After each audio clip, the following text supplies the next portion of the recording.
Welcome to CPAC Now, America Uncanceled.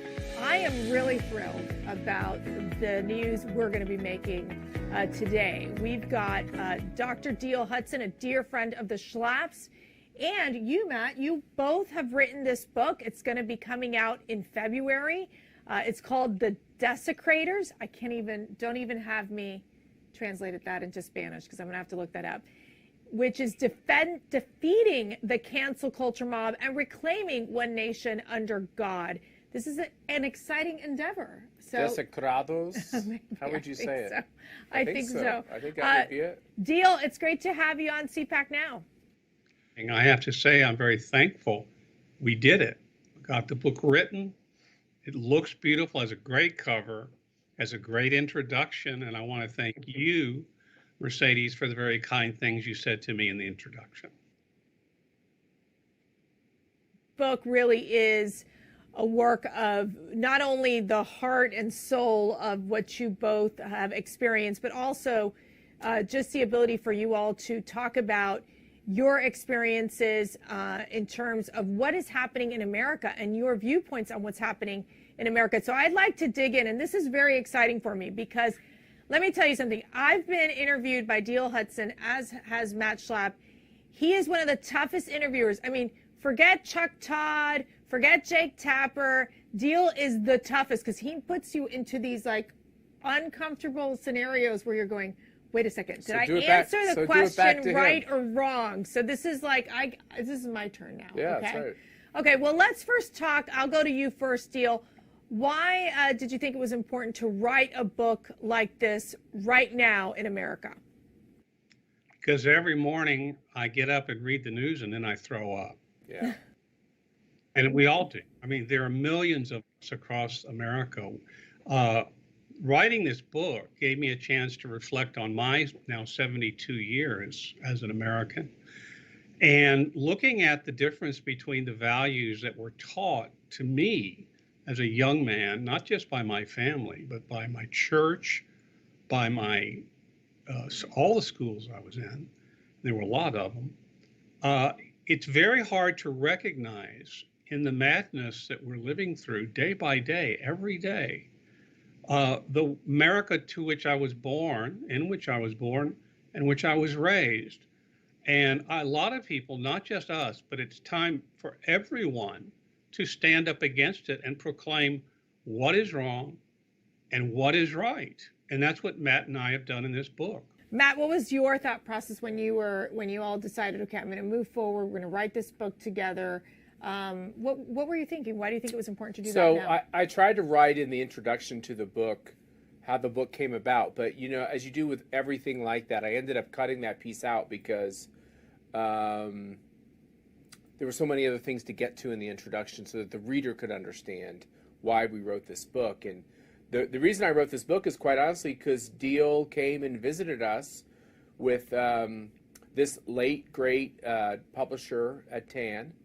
And we sat in our conference room right down the hall here.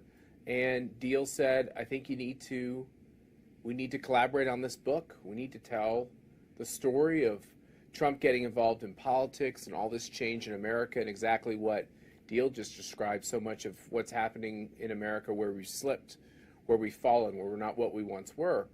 And I felt like, Diehl, because you approached me and because TAN is obviously publishes a lot of Catholic books and understands the spiritual nature of the conflict we're in as a country. But the fact that you approached me gave me, we talked about writing a book. You and I have talked about writing one together. We've talked about it so many times. And it just, the doors opened and it seemed like I could see a way to get it done. So thank you, Diehl, for... Even though all your staff advised you against it. Did they in that meeting? They did. You don't have time. You don't have time. That's true. They did say that. Matt doesn't have time. That's what they kept telling me. We didn't write a book together because we want to preserve our marriage, Diehl. So I'm glad that you took the lead in working with Matt to get this book done because it is a labor of love.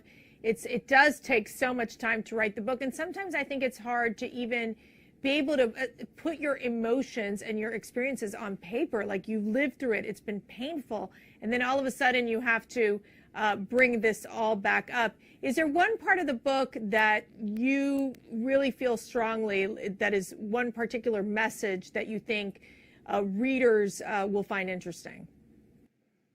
Well, I think first of all, the things that Matt wrote on his own were all deeply moving to me. The experiences you guys had being Trump supporters and you, Mercedes, being in the administration. I wasn't aware of the kind of pounding you guys were taking, although I should have known it. I'm sure I could have imagined it if I had thought what you were put through. But also the fact that we came sort of collectively to the notion that what's really going on here is rejection of the sacredness of our existence, the sacredness of our great traditions, Judeo-Christian traditions in the West. The sacredness of life, of course, has been so soundly rejected in this country, and especially in the Democrat Party, that we're all accused of being one issue folks when we're not, because if you care about life, you care about everything. Because everything that is impacts life, both before it's born and afterward. So we came to the name desecrators to describe people who were actively and explicitly and intentionally seeking to remove all traces of the sacred and all belief and conviction about there being a sacredness of life which underlies everything. Diehl, that's beautifully said, and I think you're so right, and I think it's the challenge that we're facing right now. Matt, when you were writing the book, was there one moment that really stood out for you in terms of, what you want the readers to get out of this book? Well, I want to say something about the title, The Desecrators. That was Diehl's idea, and we were really married to this idea of cancel culture, and he's the one who kind of, in his own writing, realized that we weren't just talking about cancel culture in some kind of objective way. We were talking about the destruction of everything sacred, as he just said. And what you begin to realize, so many times in school, we're taught to think that somehow America's secular and then a lot of Americans are religious. And we forget this idea that the very notion of having an America was wrapped around theology and right and wrong and divine providence. I mean, you can't know the story of America without, understanding this idea that God has a plan. Right. And men simply follow that plan. And sometimes we don't, by the way. So to me, I thought the title was interesting. I think titles, it's funny, as you know, Diehl, you've done a ton of media. Mercy and I do a ton of media. The words you choose really matter. Right. Titles matter. How you summarize something really matters. And I think for me, the thing that was hard for me was reliving, the Donald Trump in our lives. Mm-hmm. And maybe there's a lot of Americans who have that same feeling, but Donald Trump appeared in our lives. He appeared in my life because he wanted to talk with me about politics, and he wanted to, talk about running for president and all these things. And it was like this most fascinating of exchanges from the very beginning. Because as a kid, my parents were New Yorkers. My grandfather had done business with his father. I don't know to what extent, but at least a little bit.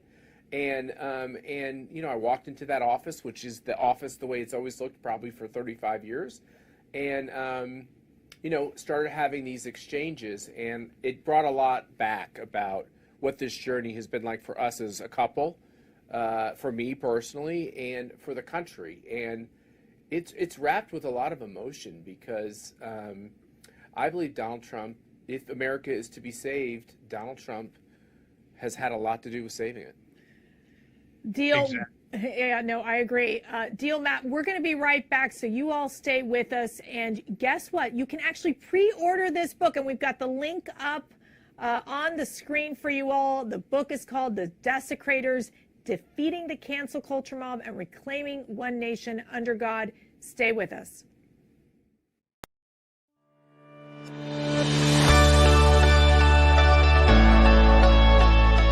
Hey everyone, this is Matt Schlapp with CPAC, and it's my privilege to tell you that we've got a very important project that we've just announced, the First Amendment Fund. It's a brand new fund that we've created through our criminal justice reform efforts to raise money to take care of you, Americans who are being canceled and desecrated out there around the country. We know it just happened in Virginia, where parents were called domestic terrorists by the Biden administration, where people who just want to express their political views are canceled left and right.